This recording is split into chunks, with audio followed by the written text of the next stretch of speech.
All right. Well, thank you, Nevin, so much for the introduction, and thank you for hosting us today to present our Car Buying 101, your guide to smart smart purchases. It's a pleasure to be here. Thank you all for joining. And before we get going, I'm going to now share in the chat a link to an intake form that we kindly ask you to complete, and you complete it and you sign it electronically. It does include instructions. Now, I want to give you just a few reassurances about this form and the reason why we kindly ask you to complete it. And it's Habitat is a housing counseling agency that is approved by the Department of Housing and Urban Development, which is a government agency that helps people get and maintain quality, affordable housing. They also train and sponsor housing counselors all over the country. Now, as a HUD-approved agency, we must collect data on our activities and then report it to HUD. And then this data helps HUD show the need for housing counseling across the country and advocate for funding so that housing counseling agencies can continue providing home buyer and financial education services to communities everywhere. We do take confidentiality seriously and privacy. Please, oh, it looks like sorry, it looks like I shared the link to the form with the panelists and not with everybody. I apologize. Thank you, Nevin. So we do take confidentiality and privacy very seriously. Please be assured that your information will remain anonymous, will be kept secure, and will absolutely not be shared with anyone other than HUD. And without further ado, after that little housekeeping thing, I'm going to skip this because I know that the Nevin and the library uploaded the handouts on their website, so you got those handouts.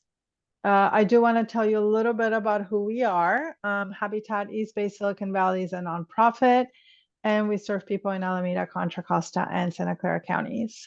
As I mentioned, we are a HUD-approved housing counseling agency. So what does that mean? That means that we offer a range of services that help people achieve financial fitness. We offer one-on-one counseling, financial education workshops like the one today, online financial education, and first-time homebuyer classes. Now, our one-on-one counseling is free individualized guidance by a HUD-certified housing counselor and is available to anybody who would like to learn how to manage personal finances, including how to budget, save, manage debt. We also offer credit counseling that teaches how to build or rebuild a positive credit history, and home pre-purchase counseling to help people understand how the home buying process works and how to become financially ready to purchase a home. We offer monthly financial education webinars that you can register for on our website that cover all kinds of financial education topics. We also have an online financial education center that's free, that's available to anybody, anytime. I'll talk a little bit more about this at the end of the presentation. And we also offer affordable homeownership opportunities and home repair services. So if you would like to learn about all our programs, please visit us at habitatebsv.org. All right. So topic at hand. A lot more goes into the price of a car than just the listed price. So today we're going to learn more about all those hidden costs of buying a car, and also learn how to tell how much car you can afford. We'll also review what lenders look for when you apply for a car loan, which financing options are available to you, and how to shop for a car that fits your needs and your budget. Buying a car is one of the largest purchases you can make, and it's a big financial decisions. Many people think about car costs only in terms of the monthly payment and the price of a car, but there are many other costs that you must factor in. When you get a car loan, you need to make a down payment. The more you put down, the less you'll need to borrow, which means your financing costs and monthly payment will be lower. You'll pay interest, so taxes and fees like dealer fees that are related to things like preparing your vehicle for sale, transporting the car from another location, title and registration fees to ensure the car is operated legally, sales taxes, which are charged by the state, and add-ons if you choose to add features like electric windows, sunroof, leather seats. Now, once you own the car, in addition to the monthly payment, you also must factor in costs like gas, car insurance, regular maintenance, annual registration fee, and any possible costs that are related to parking and toll charges. So before you start shopping, ask yourself if you need or want a car. A need is something you must have in order to survive. For example, if the only way you can get to work is by car, then that car is a need because you rely on it to bring in the income that will pay for living expenses. But if you can get to work using public transportation, then owning a car becomes a want, generally speaking. Now, before you go shopping for a car, it's important that you plan ahead. First, analyze your financial situation, and this will help you assess how much you can comfortably afford to add in total costs. So calculate how much you earn in take-home income per month, and that's the amount that you earn after all the deductions are taken out. Then list your current expenses, including any debts you're paying off. For example, credit cards, if you've got balances you're trying to pay off, other loans, and then calculate their monthly costs. And then take a look. Are your income and expenses balanced? Meaning, is more coming in than going out? And if they aren't, then you want to look at to see how many expenses you can reduce as much as possible to balance your budget first, and then carefully consider whether you should add more debt by taking on a car loan. If your expenses are balanced, income and expenses are balanced, then calculate how much in extra income you have available that can go towards car-related costs without jeopardizing your ability to save and maintain kind of a certain lifestyle that you want to maintain. Do you have enough in savings for a down payment? This is another important to take a look at. If not, then you want to calculate how much you need to make a monthly savings plan to reach that goal. Make sure that your plan includes having a reserve left after you pay that down payment, because you don't want to be exposed, right? If you have an emergency expense or a financial setback. You also need to define your must-have and nice-to-have car features. Having this clear in your head before you go shopping will help you avoid buying a car that you don't need or can't afford. Must-haves are features you can't do without. These change depending on individual needs.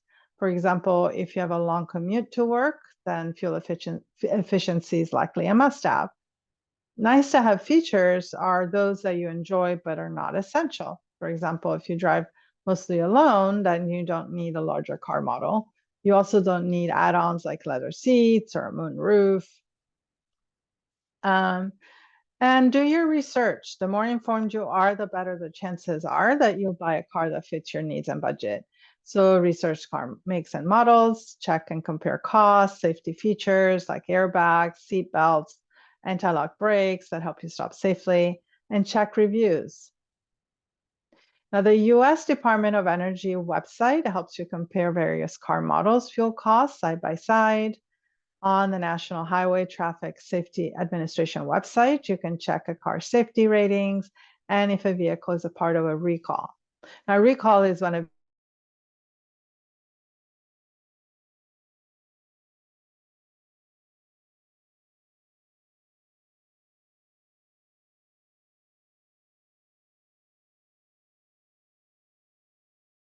safety risk or fails to meet the minimum safety standards. So if there's a safety recall, then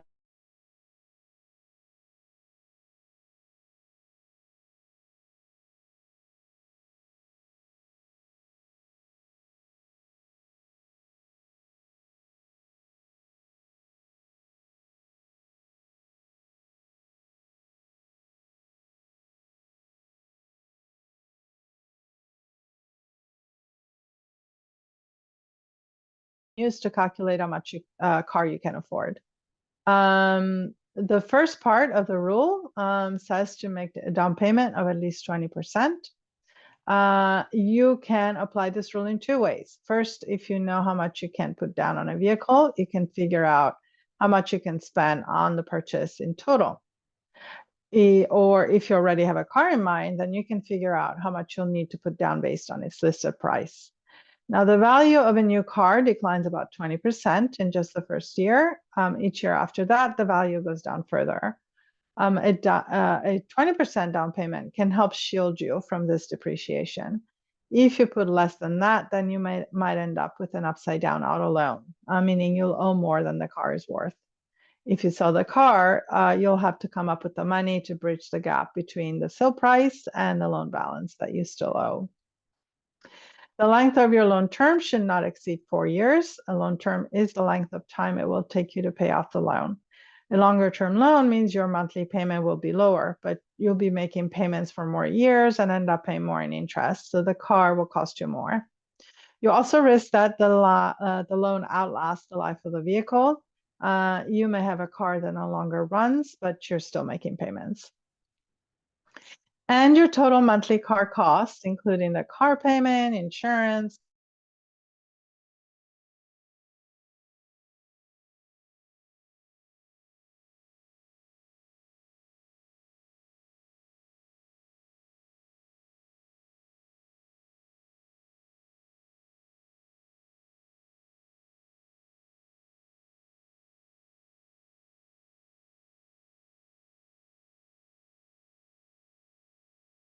so in this case, this person's gross monthly income is $3,000. If we divide 3,000 by 0.10, we get 300.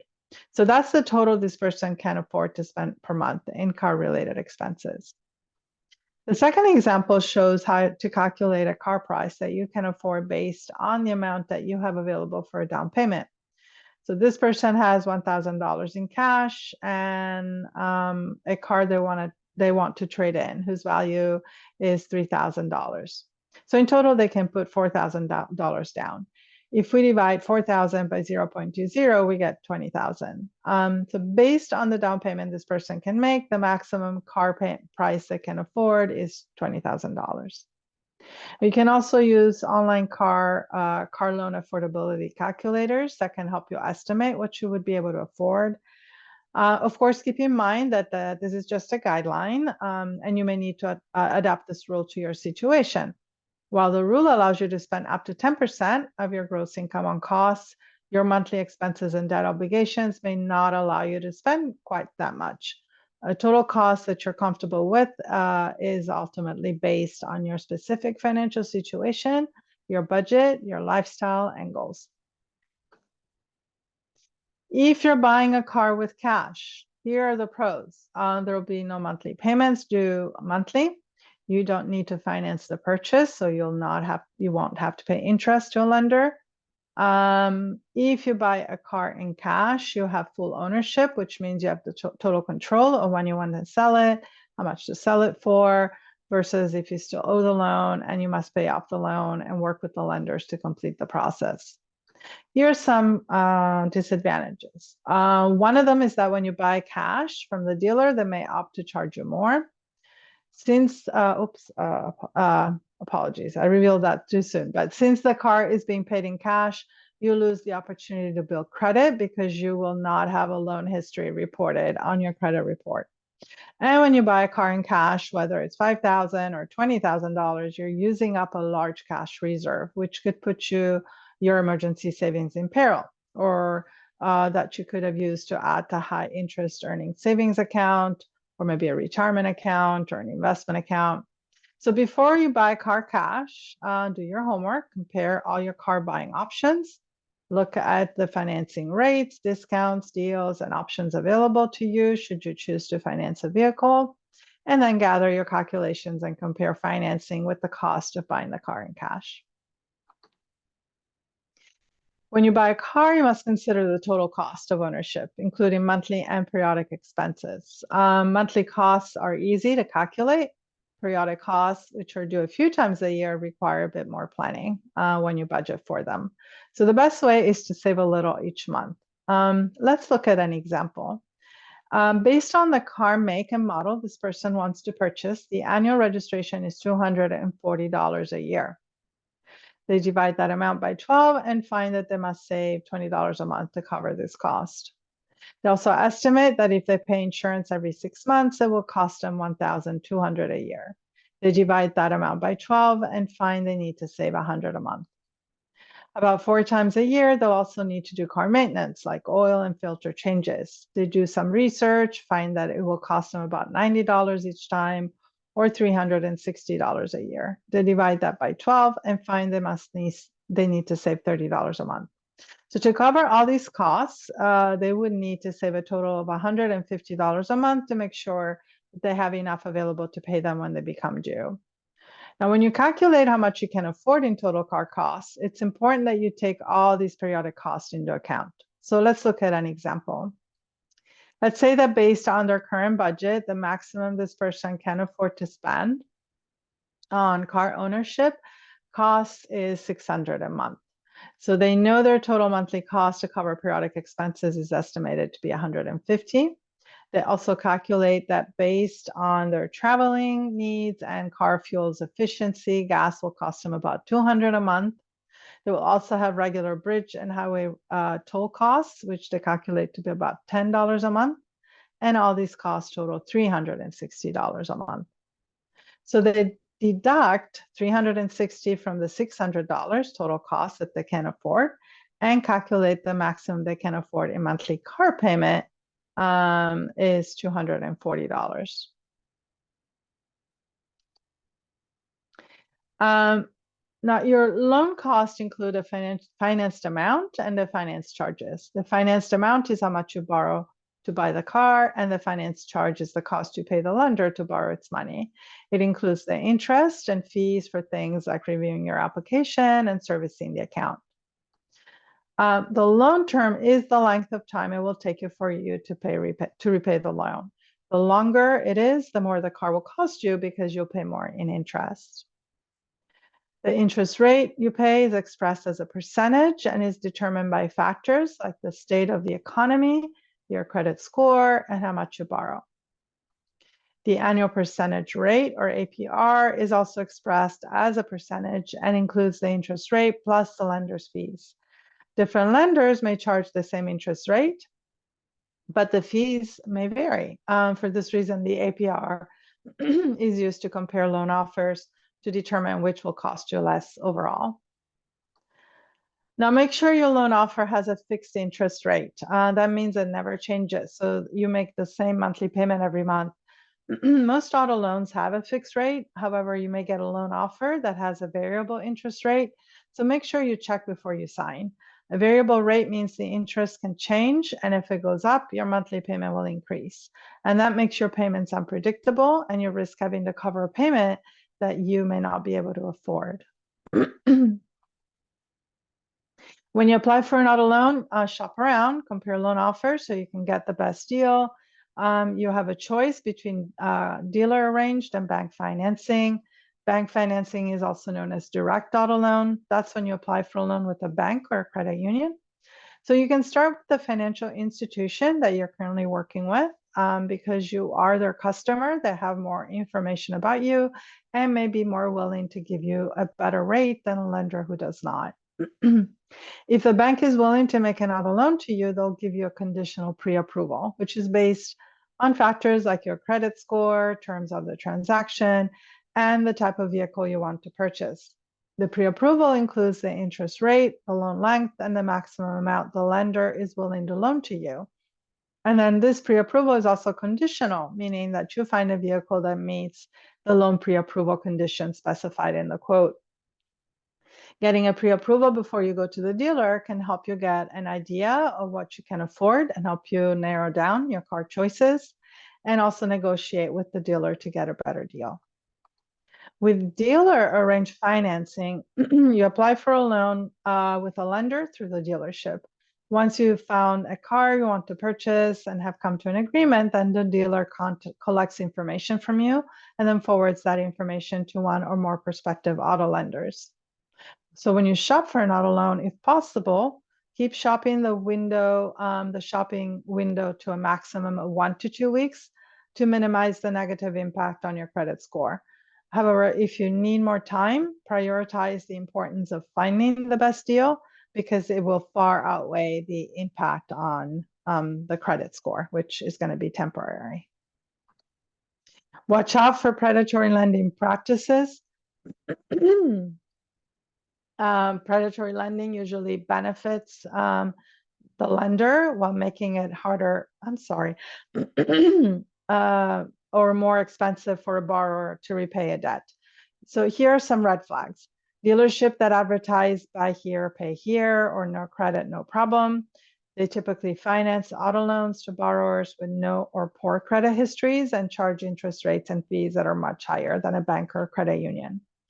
Another red flag is they pressure you into agreeing to add-on services like extended warranty, service plans, or say the loan offer is contingent on paying for them. Loan terms that change without having discussed the changes with you first is another red flag, or documents where important details are left blank. So before you sign, always read the paperwork very carefully. Once you submit your loan application, lenders will do a thorough financial review to make sure you can afford to pay back the loan and that you can be trusted to pay it back. They'll look at your income documentation to make sure you can afford the monthly payments and that your income is reliable. They will look at your credit report to see how you're handling debts now, how you handled them in the past, and if the report shows a history of past due debts or unpaid debts, then your application may be denied. And they'll also check your credit score. They'll look at your credit report also to calculate how much debt you already owe, like on credit cards and loans, maybe mortgage payments if you own a home. They want to make sure that adding the new auto loan payment to your current monthly debt obligations will not put you at risk of not being able to keep up. To determine this, they'll do what's called a debt to income ratio calculation, which we'll review in the next slide. So be prepared to provide them with the following documentation: pay stubs, W-2s, social security numbers, address, date of birth, proof of insurance. This is required in California, so if you don't have it, plan to get it because you will not be able to drive the car off the lot without proof you are covered. Your driver's license, if you recently moved and your driver's license address does not match the address on your credit report, you may need to provide further documentation like a utility bill. Here's the debt to income calculation example. Now, this ratio calculates what percentage of your gross monthly income is going towards paying your monthly debts. Most lenders want to see a ratio of 36%, but it can vary. The higher the percentage, the riskier a borrower you are, because it shows you're more extended in debt, and the higher the chance your loan application will not be approved. That means that the less debt you owe when you apply for an auto loan, the better positioned you are to take on another debt. To calculate it, lenders add all the monthly payments you're currently required to make on current debts to the new auto loan payment that you would have to make. And then they divide that total by your gross monthly income to calculate the DTI ratio. So here's an example. Let's say this car buyer earns $3,000 a month in gross income. The lender pulls the credit report and finds 2 credit cards with balances and their minimum payment total $150, and a student loan payment that has that of $350. So these are their current debt obligations. To those payments, they add the new car loan monthly payment that they would have to make, which is $300. So all these monthly payments equal $800. So the lender then divides 800 by 3,000, which equals 0.27, and multiplies by 100, gets 27%. So 27% of this car buyer's gross monthly income would go towards paying their current debt obligations plus the new car payment. So before you apply for a car loan, use this formula to calculate your DTI. If it's too high, then make a plan to pay down your debt. It won't just help increase your chances that your loan application will be approved, The lower your total monthly debt obligations, the lower your risk also of defaulting on debt, and the more secure your financial positions will be. Experian, Equifax, and TransUnion are the three main credit reporting agencies. Your creditors and lenders report your credit history to them. The bureaus collect this data, list the information on your credit report, and then assign you a score. The higher the score, the better interest rates will be quoted, and the lower the monthly payments and total loan costs will be. The largest impact on the score is your payment history. Do you pay your debts on time? Do you pay all your debts as agreed? How much you owe has a 30% impact on your credit score. The closer your credit card balances get to your available credit limit, the more it will negatively impact it. So good rule of thumb is keep them at no more than 30% of your credit limit. That means if you have a credit limit of $1,000, you should not carry a balance higher than $300. And of course, the lower the better. The next impact is the length of your credit history, which has 15% impact on the score.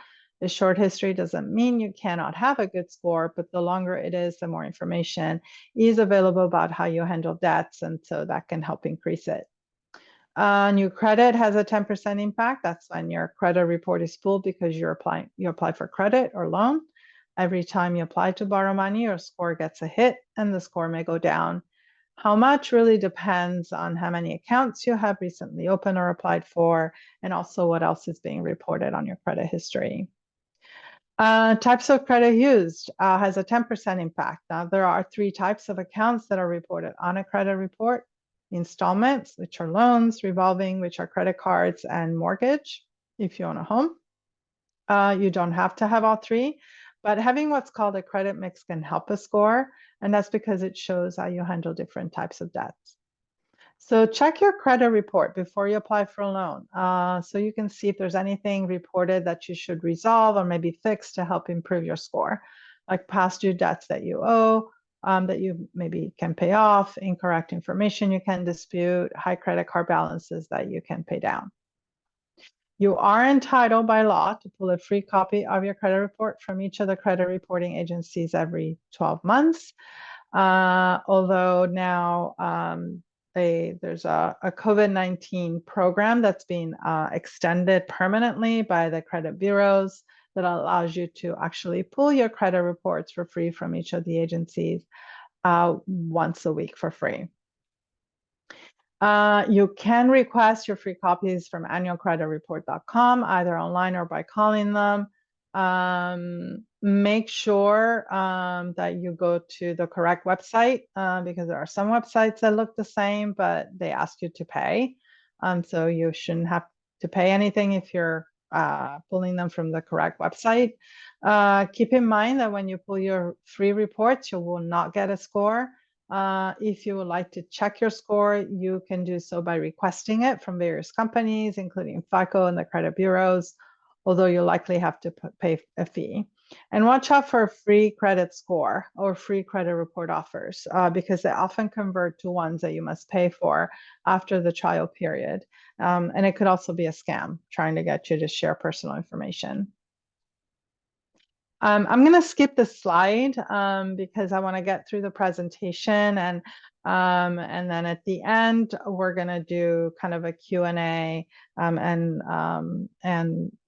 will give us an opportunity to maybe review some concepts that maybe need a little bit more explanation. All right, so when you compare auto loan offers, it's not enough to look at the monthly payment. Although you must make sure you can afford it, you need to look at the bigger picture and compare total loan costs, including the interest rate, because the higher it is, the more you'll end up paying over the life of the loan. If the rate is variable, the loan is riskier, again, because your payment will go up or down depending on the rate changes. The APR, you want to check that, compare that, because it includes the interest rate plus the loan fees. So it's going to show you the total cost of borrowing from that lender. The optional add-ons, the loan may include things that you really don't need and are adding too much to the overall cost of the car, and the length of the loan term. Now, keep in mind that a longer loan term may mean smaller monthly payments, but you'll pay more in interest over the life of the loan. So the loan will cost you more. So here's an example from the Consumer Financial Protection Bureau that illustrates how you'll pay less in the long run if you have a shorter loan term. So let's assume you're getting a $20,000 loan with an interest rate of 4.75%. So while the longer 72 months loan term gives you a lower monthly payment, you need to consider the total cost over the term of the loan. If you paid off the loan, off the $20,000 loan in 3 years, you would pay $1,498 in interest. And for a 6-year loan, you would pay $3,024 in interest, which is more than twice as much. So if you want for help to do this math when you're comparing loan costs, there are several online calculators that you can use. Now, you can either buy or lease a car. When you buy a car, the advantage is that you own it. As you pay down the loan, you own more and more of the car and you build equity. Equity is the difference between the value of the vehicle and the amount you owe on the loan. So for example, if your car is worth $10,000 and you have an auto loan balance of $5,000, then you have a $5,000 in equity. If you want to buy a new car in the future, then you can use it as a trade-in to help you cover the down payment. And also, when you buy a car, you can drive it for unlimited miles. Now, there are some disadvantages to buying a car. The monthly payment is usually higher than a lease payment because you're paying off the entire purchase price of the vehicle, plus interest and other finance charges. Also taxes and fees. When you buy a car, you'll likely keep it longer. And when the factory warranty expires, you'll have to cover all those costs, so your repair costs may increase. The dealer may ask for a higher down payment than if you were signing a lease. And if you have depreciation costs, the biggest depreciation impact is when you buy a new car. So if you buy a car that's even just a year old, it can significantly lower that impact. Now, when you lease a car, you agree to use it for a set number of years and or miles.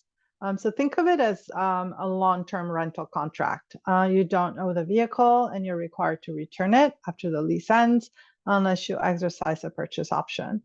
Now, the advantages are that the monthly payment typically is lower because you're not paying back the principal. You're just repaying the amount the car depreciates while it's in your possession, plus some finance charges.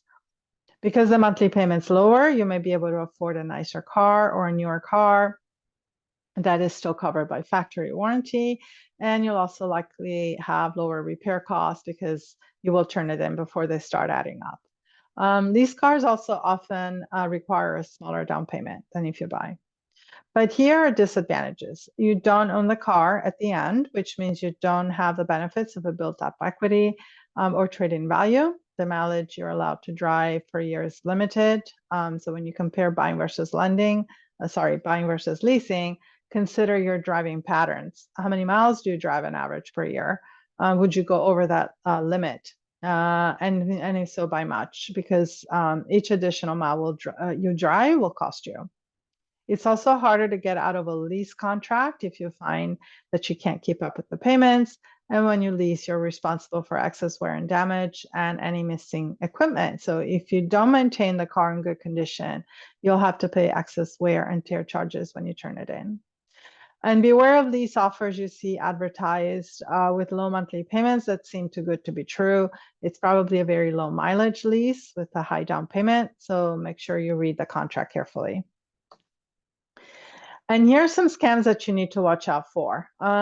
Bait and switch. That's when the dealer advertises very low prices or payments on a vehicle.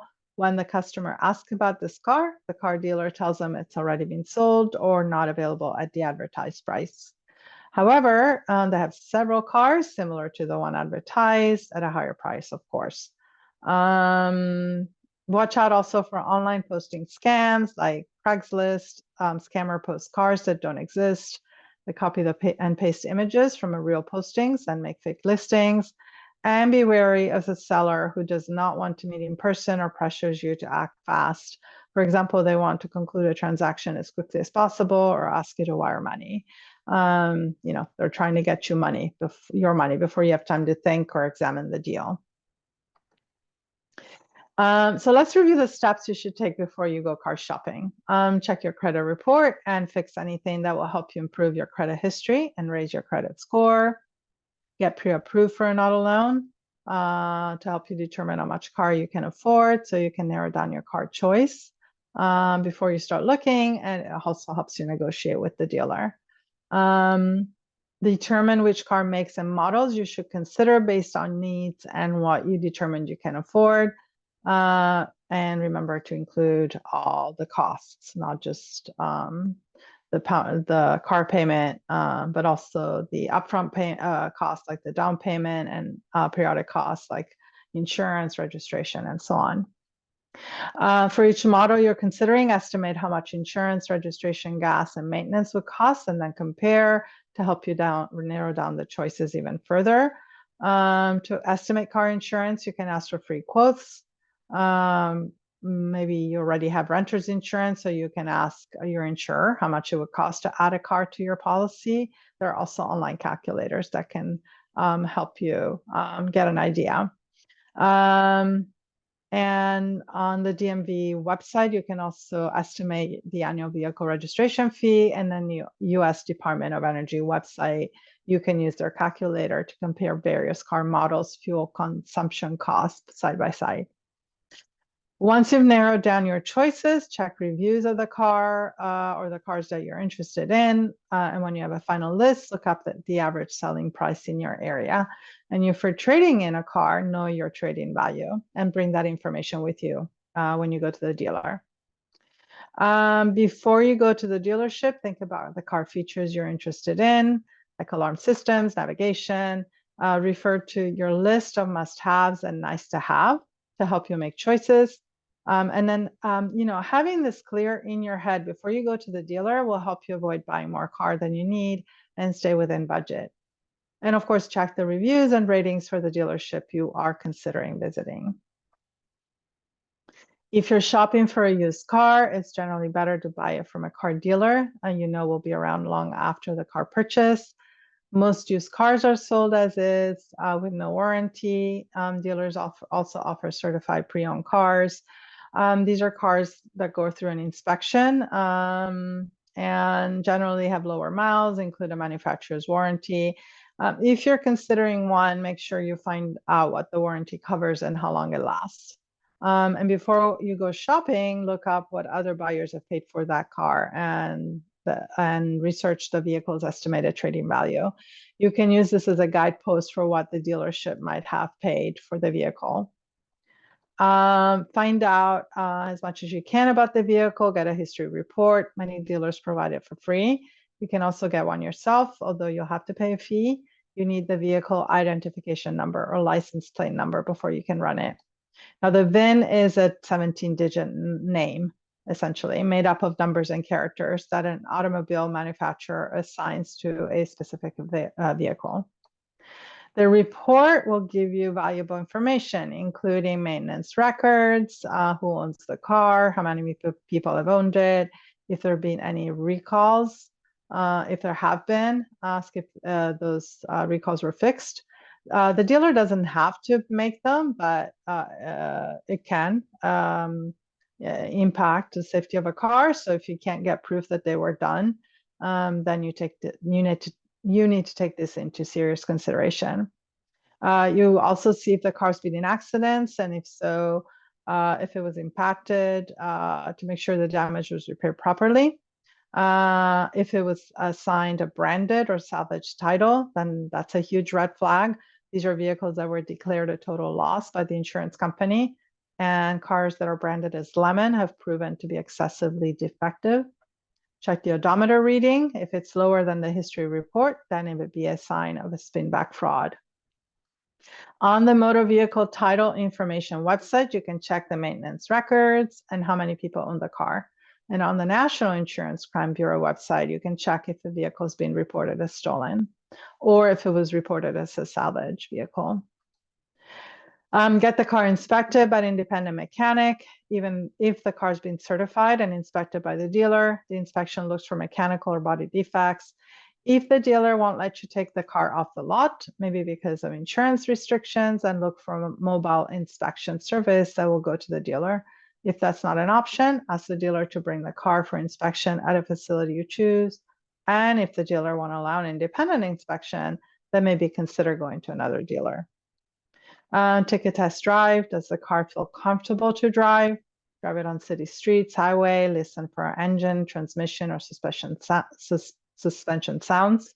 Check to make sure everything works, and pay attention to the instrument panels to see if there's any warning lights coming on. Avoid getting scammed. A scammer could ask you to pay a portion upfront to reserve the car or prove you're a serious buyer.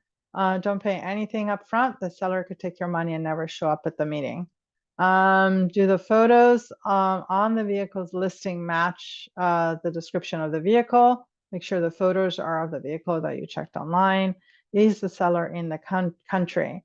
Even if the seller claims they're in the military, it's best to avoid international car deals, as there is international paperwork, taxes, tariffs, and shipping that can add up. Most Craigslist sales are not protected. Any money exchange platforms like PayPal and Venmo don't protect when it comes to buying vehicles. There's no need to provide your full name and address information voluntarily until you're ready to sign up a title. And a seller does not need your bank account, employment information, or copy of your passport. These are all red flags. Optional add-ons. So the dealer may try to sell optional add-ons. These are products or service that are optional. If you buy them, the price is negotiable, but if you finance them as part of your loan, they'll increase the amount you borrow. New cars come with manufacturer's warranty, and the cost will be included in the overall price. These cover certain problems and last for a certain period of miles or driving. If you're buying a used car, then it may have some of the original warranty remaining. Extended warranty or service contracts are offered at an additional charge. These warranties provide protection on certain components that are not covered by the manufacturer's warranty. Prices can range from a few $100s to a few thousand, and coverage is often limited and doesn't cover the cost of many types of mechanical failure. Credit insurance makes your auto payments to your lender in certain situations. For example, if you become disabled. Gap insurance covers the stolen difference between the amount you owe on your auto loan and what your insurance pays if your vehicle is stolen, damaged, or totaled. So when deciding whether to purchase an extended warranty, here are some things to consider. Does it overlap with the manufacturer's warranty period and covered items? Because if it does, then you may be paying for unneeded coverage. Ask what type of problems or repairs are covered, what's not covered. Would you need to pay labor costs if while working on your car they find a non-covered problems? Would you have to pay deductible every time you get your car serviced or repaired? Another option to purchasing an extended warranty is to start a monthly savings plan that's earmarked for car repairs and maintenance. You put the monthly payment amount that you would have to make if you were to purchase it from the dealer in your savings instead. And then that way you do not use what you do not use, you get to keep. If you're considering getting gap or credit insurance, shop around. For example, your own auto insurance company may offer them and you may be able to get better rates. If your dealer says you're required to purchase a product like gap insurance or an extended warranty, ask them to show you where on your sales contract says it is required. If the contract says they are optional, then you cannot be required to purchase it. Windows sticker must be displayed on all cars. It includes important information, including options you're paying for, fuel economy ratings. The sticker price is the final cost of the vehicle. If a car is in high demand, a dealership can charge more than the sticker price. Final price you'll pay, even if you're paying cash, will be based on your negotiations. Options you might add and discounts you might request. If you're buying a used car, the buyer's guide will tell you if a car has a warranty or is being sold as is. So make sure you read this carefully. It includes information like terms and conditions of the warranty, the length of the warranty, the systems of the vehicle that fall under the warranty, and potential issues with the vehicle. When you negotiate with the dealer, don't just focus on the monthly payment. Lower monthly payment doesn't necessarily mean a better deal. And you can also negotiate other terms and costs. For example, a lower interest rate, an APR, the length of the loan, loan term, the vehicle trading price, declining to add optional add-ons. And as you compare loan offers, ask the dealer to put everything in writing and keep track of things like vehicle price, trade-in amount, interest rate, term of loan, monthly payment, everything. The Consumer Financial Protection Bureau offers an online comparing auto loan tool that you can use. And here are some tips. If the lender or dealer agrees, for example, to lower the interest rate, make sure that other factors like the length of the loan or the amount financed haven't changed.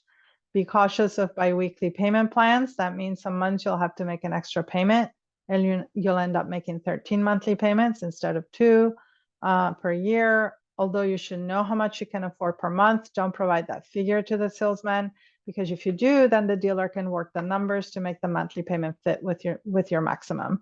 For example, they offer you a lower payment, but extend the length of the loan term, which means you end up paying more. In the end, stick to your budget and what you know is important to you and what isn't. Be prepared to walk away if you can't get the deal that you want based on what you can afford and what you need in the car. Lenders might give you specific disclosures in writing about important terms. Check the paperwork before you sign. Make sure all is consistent with what you agreed to during the negotiation. All verbal promises are in writing. And if something doesn't look right, ask. Before you drive off the dealership with your new car, make sure the financing is finalized and approved, and that both you and the dealer have signed the paperwork and all blanks are filled in. Because if you don't have the financing nailed down, you may get a call from the dealer asking you to come back in and agree to an entirely different deal. Here's a video from the Federal Trade Commission. Manuel found a car he liked at a local dealership. The dealer offered financing, so Manuel submitted an application, signed some papers, and took the car home. But a few days later, the finance manager called. Manuel's financing wasn't approved, so he went back to the dealership. They offered him a different financing agreement, but this one had a higher rate and a higher monthly payment. Manuel knew he couldn't afford it, but the dealer started pressuring him. If Manuel didn't sign the new agreement, the dealer said he would have to return the car he bought.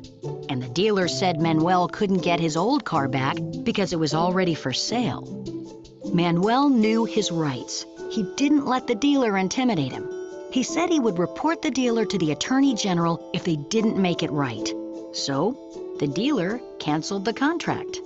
Manuel returned the car he bought, and the dealer gave Manuel his old car back.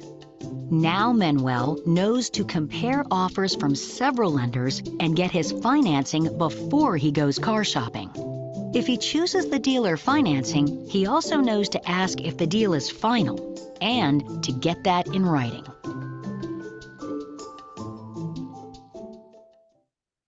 Now, if you fall victim and don't want to agree to a second deal, return the dealer. If the dealer refuses to refund the amount, you can try and seek legal help. Lastly, before you leave the dealership, make sure that you have a copy of all your documents. After you take the loan, you will receive important information about the financing, where to send your payments, the payment due date, when it's considered late. Obviously, always pay on time to avoid fees and penalties, never miss a payment. If you fall behind, the car is used as collateral, and if you don't honor your loan repayment, it can get repossessed. When you buy a car from a dealership, they'll take care of registering it in your name at the DMV. You'll get a temporary certificate, but then you'll pay the annual fee going forward. If you buy your vehicle from a private party, you will have 10 days to register it by going to your local DMV office. Always pay the annual registration fee on time. If it requires a smart check, make sure that you do that because they won't release the registration sticker, until you show proof it's passed. Keep your car insurance current, keep up with your car maintenance schedules, keep copies of all your service records. Because if you ever have to file a warranty claim and it appears that you didn't maintain your vehicle, then your claim might be denied. Many lenders add a prepayment penalty to their contracts. That's a fee the borrower must pay if they pay off the loan before the term ends. So before deciding whether to pay off your loan early or pay more than the required monthly payment, check your contract to see if it will result in a prepayment penalty fee. Contact the lender to understand how they'll apply the extra payment, and make sure that that extra payment goes towards paying down the principal and not the interest. All right, so let's review some final car buying tips. Know what you can afford and define your needs. Review your finances, determine how much you can afford to add in car related costs. Make sure you don't exceed that 10% of your gross income. Think carefully how you will use your car and define your must-have features. Check your credit report and see if there's everything information is accurate, if there's anything that you need to do to fix to help improve your credit score. Get it pre-approved by your bank or credit union to help you see how much you can afford and use as a negotiating tool when you talk to a car dealer. Do your research, make a list of car models that fit your needs and budget, check reviews, vehicle reports, compare costs, features to help you narrow down your choices. Negotiate the to lower the total cost of your loan, not just the monthly payment, so that you pay less over time. And examine all paperwork before signing the loan documents. Check all the loan costs and terms are what you agreed to during the negotiations, and make sure that financing is nailed down before you sign the contract. If you need help with budgeting for car-related costs, consider reaching out to a HUD certified housing counselor. They'll provide step-by-step guidance, help you create a sustainable and balanced household budget, learn money saving strategies, create a budget plan that will help you reach your goals. Now, I want to remind you, Habitat East Bay Silicon Valley is a HUD approved housing counseling agency. Our counselors can help, but you can also find a list of HUD approved housing counseling agencies on the HUD.gov website. And I'm going to skip to the slide real quick. I do want to let you know about our Financial Education Center. I promised at the beginning of the presentation I'd tell you more about it. All those titles you see there listed in bullets, those are playlists. Within each one of those, there are a series of short 3 to 10 minute lessons that you can take that relate to that topic. This is completely free to you. It's available 24/7. The lessons, like I mentioned, are short, they're interactive, they've got case scenarios, calculators, videos. I encourage you to take advantage of this, because and share this information with anybody you think might benefit from it, because it has a wealth of information that you can access anytime, anywhere, from your phone, tablet, laptop, computer, wherever. So please check it out. I will share while we do the Q&A. I'll share the link to our to the Financial Education Center on the chat. And if you would like to work with one of our housing counselors on helping with budgeting, saving, credit, all of that, this is our contact information. All our one-on-one counseling is virtual, so you can work with any of us, and we all do the same thing. You can go ahead and get in touch with us. We would set up a quick meeting to kind of understand what your goals are, what kind of help you're looking for. We can tell you what we can do, and then if you want to move forward, then we schedule the first counseling session. Again, I want to remind you, our counseling is free. We only charge a small fee to help us cover the cost of the credit report, but it's a small fee and it's a one-time fee, but that's all. And that's it for all that. I'll leave this up just for a little while longer in case people want to take down the information or take a screenshot. And Nevin, I'm happy to take questions now. Yes, thank you. Thank you for this great presentation. Yeah. Yes, we have some questions and we have a few minutes for Q&A. Let's start.